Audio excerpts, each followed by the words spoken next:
All right, good evening and thanks for staying tuned. Welcome to our coverage of the supplementary elections. Here on Channels Television, we had one session earlier in the day in the morning, and now this is the evening session ahead of the elections tomorrow. My name is Ladi Akeredolu, and as usual... That's Ijoma Onyato and... Neota Egbe. And I almost said we are back. Oh, yeah, we're back. I know. Not necessarily surprisingly, because the last time we were here, there were still a few things outstanding, and even up until now, they're still outstanding.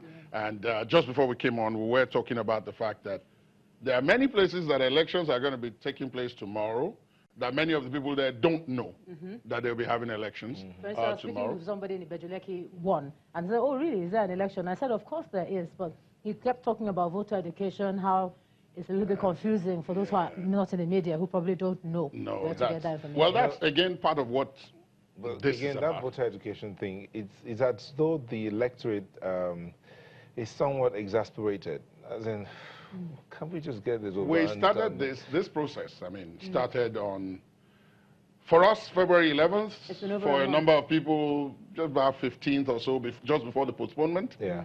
And more than a month later, we're still talking about the election. So we're thinking it's taking us almost 3 months to just conclude elections in one country. And at the end of the day, it looks like it's still going to get into the month of April before we get there. Yes, because... And the final election in the 2019 elections, that's if the ones that are holding tomorrow are allowed to run uninterrupted, barring the court judgment. Or... Yeah, I was going to go to talk about the court judgments. If, you know, you think it's happening, then it's not. Yes, do you feel for I was actually talking with Sheon Okibalo a couple of days ago, and there was this issue of the distinction between governorship election results, state constituency election results, National Assembly election results, and area council results. Area council results, and the idea that the court judgments, some court judgments, affect some and not others. Yeah. So who is affected and who isn't affected, where, and so on. And it's so confusing for the people. Even when we were listening to the National Commissioner yesterday, he had said it's going to be on the website.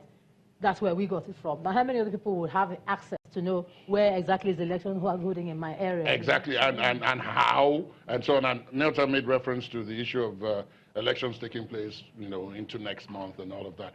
That may have something to do with Rivers, to some extent, because that's the timetable that's been released. Yes. Sometime until the middle or thereabouts of April. And you know, one question I've been asking all my guests is, what happens if what we experienced in the last set happens again? And then the 21 days elapses. So that's a good thing we can ask. Yes, actually, some of our guests will probably be in a good position to answer that. And essentially, that's what this program is about. To try to educate, inform, clarify the positions ahead of tomorrow. I'm learning that there will be elections in 18 states, no less, tomorrow. That's right. At various levels. At various levels, that's another thing. At various levels. And we will... I was asking, of course, I said, okay, if there are going to be supplementary elections in Lagos tomorrow, does that mean there will be restriction of movement and so on? I mean, these are all... Well, I don't know. What they seem to say is, since it's not statewide, there perhaps doesn't need to be, because if they were going to shut the borders, we would have known. Would have been told. But then, some borders are to be shut. Yeah. Some of the states where they're having more elections. Where they're having elections tomorrow. Then some are not, and they're having elections there tomorrow. So it's a bit... Well, I think to some extent, well, I don't know about you guys, but I'm going to put Shehu on the hotspot. When he shows up. Well, yeah, when eventually he's on.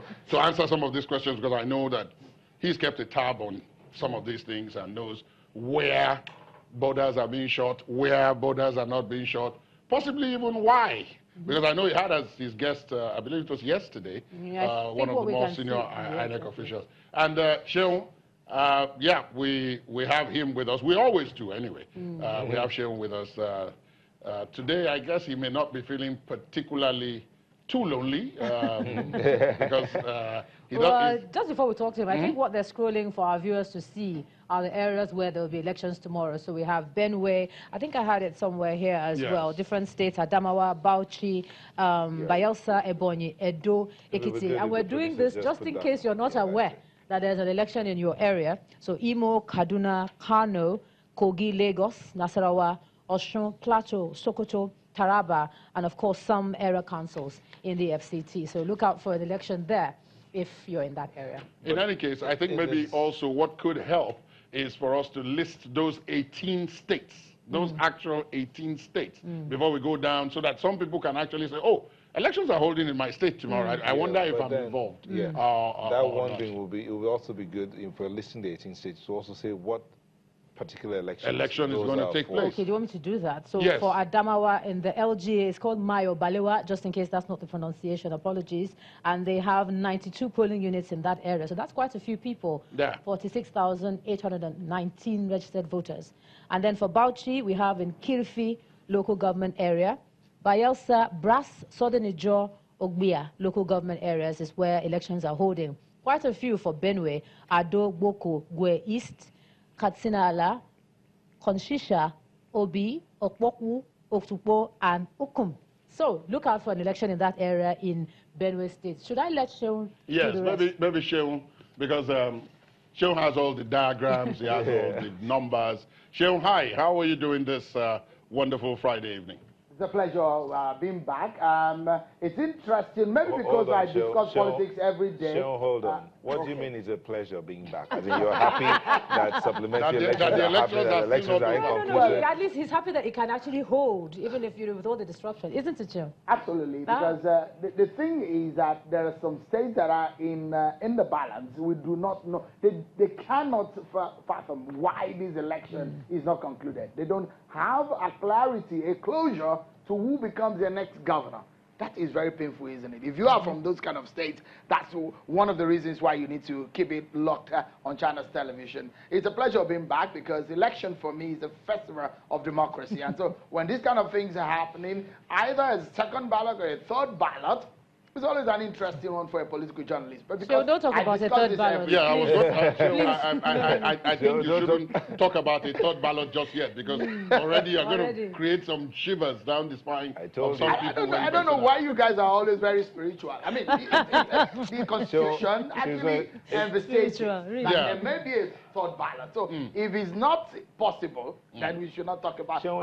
It's not a question of spirituality. It's the birthday boy is talking right now. Oh yeah, happy birthday. Thank you so much. But let's happy birthday indeed. Maybe this will be a birthday gift to me. If we could just see the elections concluded tomorrow, no need for a third ballot. I mean, people need to get back to their lives. They need to understand, because as you know, you're a political correspondent, so you know that the elections in one way or another, in a whole lot of ways, affect everything in this country, the economy, social life, and all of that. So this has to be sorted out by tomorrow. Hopefully. Hopefully. Those are the wishes. Those are the wishes. Say that if wishes are what? Horses, beggars would ride. Okay, so now don't let us ride on any horse. Let's just keep hope alive, and let's see what this takes. I actually wanted to start with what the breaking news earlier today was in Abuja. But look, if you are watching, whatever you may be watching, you may have interest in this.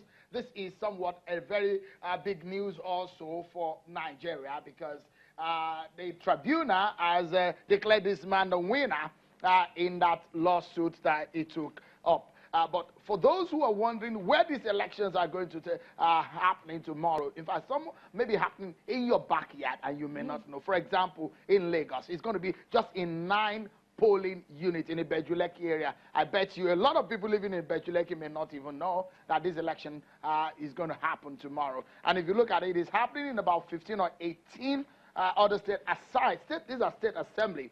So it might be inconsequential for some people, but it's consequential in the sense that there are some seats in the state assembly that are not yet filled, and they need to fill it. They need to fulfill constitutional requirement to fill this seat, and that's why some of these elections are going to be concluded. You may be wondering, we didn't know that this was going to happen. Why did INEC inform us? Well, you have it, and you've been served. 6 states, that's where we're looking for to see state governorship election. But Ladi, Ijoma, and Nauta, shall we talk about this for a moment? Is it fair for us to talk about this? Go ahead.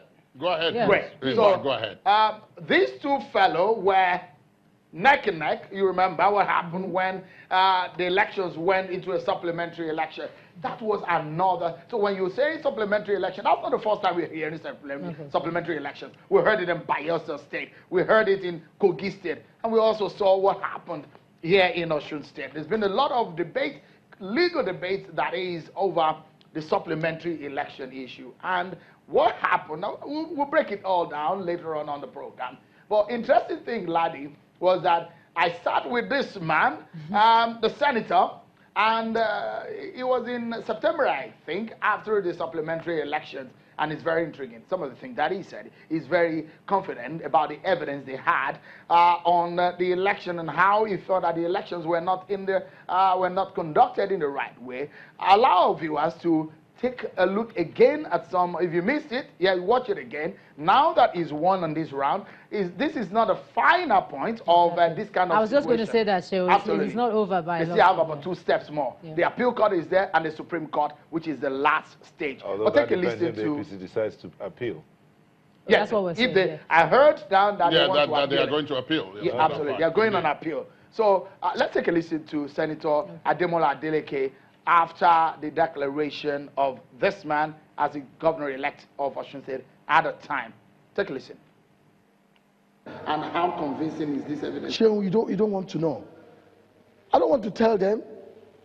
I don't want the APC to know about what we have on them. Until you get to court. Until we get to court. It seems that you are very confident. I am more than confident. 100% confidence. I'll be bringing it one by one. Bagam. The one, bagam. They are so scared right now. They couldn't even celebrate. God is told they stole by our mandate. They stole the people of Osun mandate.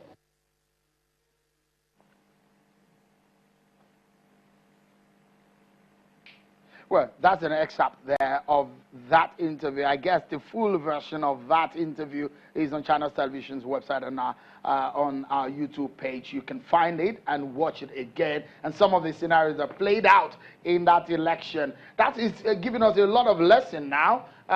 Look, so we will get to these because I have a guest who will be breaking down all of these issues. They are interrelated, and we get a lesson on how these also have a dovetailing effect on the 2019 election. The registered voters affected by the cancellation at a time in Osun State. But Laddie, Ijoma, and Nelta, let's take a look at the 2019 election. Let's focus our attention on the big ones.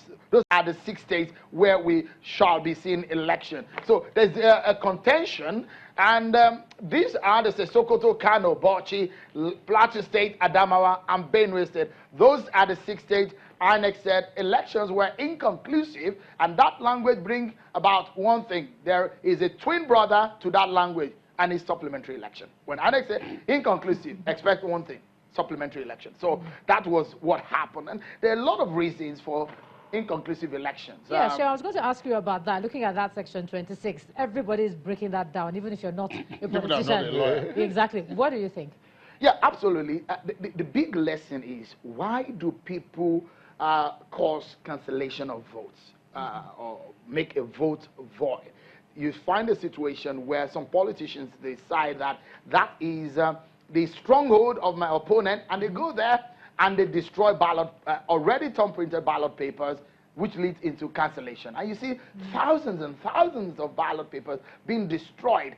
And it then brings the question, the possibility, and this is some of the things that the law envisage, that the cancelled vote could determine the winner in a case where you find a candidate A and candidate B having a slimmer margin, and you find a cancelled vote that are 2-3 times more than the margin.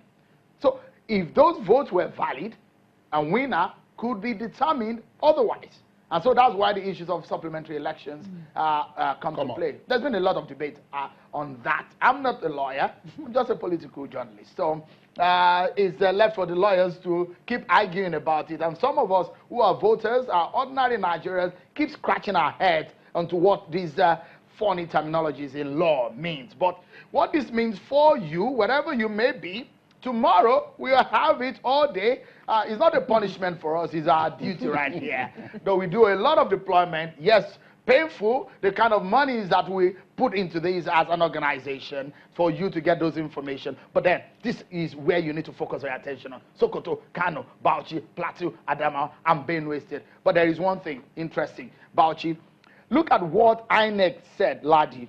INEC said, by court order, in the case of Bauchi, the commission is restrained from conducting supplementary elections in Adamawa State and collating results for Tafawa Balewa Local Government Area Council of Bauchi State.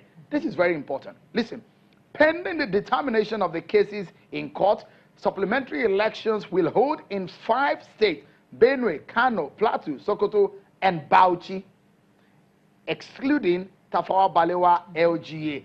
That means there might be governorship election in Bauchi tomorrow.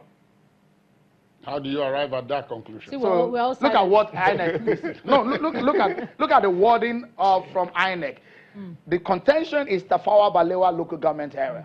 So they are not going to conduct any election in Tafawa Balewa Local Government. That is where perhaps the court order held them or holds them. So there might be governorship election. If you have any INEC official, we might be getting clarity on this. This is a very crucial one. For people in Bauchi, you're going to be having governorship election tomorrow. INEC did say that, look, supplementary election will hold in 5 states.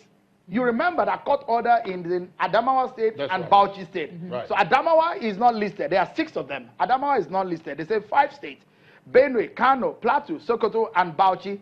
In front of Bauchi, they says excluding Tafawa Balewa LGA. Which is sub judice, because it's sub judice, which is... Absolutely. Okay. But it then means that governorship election will still hold in Bauchi because it's listed for tomorrow. But isn't it amazing that we are saying it may, and it is tomorrow? So what kind of turnout then do you expect if we're in the media and we're hoping it may? Yeah, and this brings us to some of these figures. For example, in Adamawa State, these are the votes that they're going to be fighting for: 40,000 in 14 local government areas. How many registration areas? 29 for the 4 polling units. So it tells you that if you spread 40,000 votes across 14 local government or across 44 polling units, let's say about 1,000 registered voters in this 44, that gives you just an understanding of how small some of these things could be that is holding the election down, that is holding the determination of this process down. So in Adamawa, elections will not hold, governorship election will not hold in Adamawa, but this is a breakdown of where the elections will hold. Well, you talk about... Okay, please. Please, Karen, no. You talk about the fact that it shows you how small the differences are. Yeah. But then, if I got what you said earlier correctly, because we're trying to follow the logic, which is that it then means that where the votes currently stand in terms of the collated results is such that as small as this number you're describing is, it is still much bigger than the difference of the votes between the current leader in the collation of the results and the person who is second. Am I correct? Absolutely, you're correct. Otherwise, there will be no need for this supplementary election. When Ijoma raised the question of how many people are where, so you look at it, we're talking about a spread of 40,000 votes across 44 polling units. And you see a woeful turnout of voters in the election. So you see in some places where there are about 700 or 800 registered voters, you see about 200 people coming out or 300 people coming out. In this kind of situation that is now staggered, then it tells you that there might be a very terrible low turnout. In a place like Bauchi, for example, that some people don't even know whether elections will hold tomorrow. And we hope that at some point we'll get some clarity from INEC and guess, outside of Tafawa Balewa local government area, where else are we going to be having governorship election in Bauchi State? For example, Ladi, look at 22,000 are the registered voters that are possible to go into the election if the legal logjam is taken away. 36 polling units across 15 local government. So it does mean that in some local government areas, you might have only 1 polling unit in some local government areas. That's how the situation is. I understand that we need to take a break. But when we come back, we show you the rest of the 4 states, what is in it, the implications, and what you need to know. Keep it locked down here on Channels Television.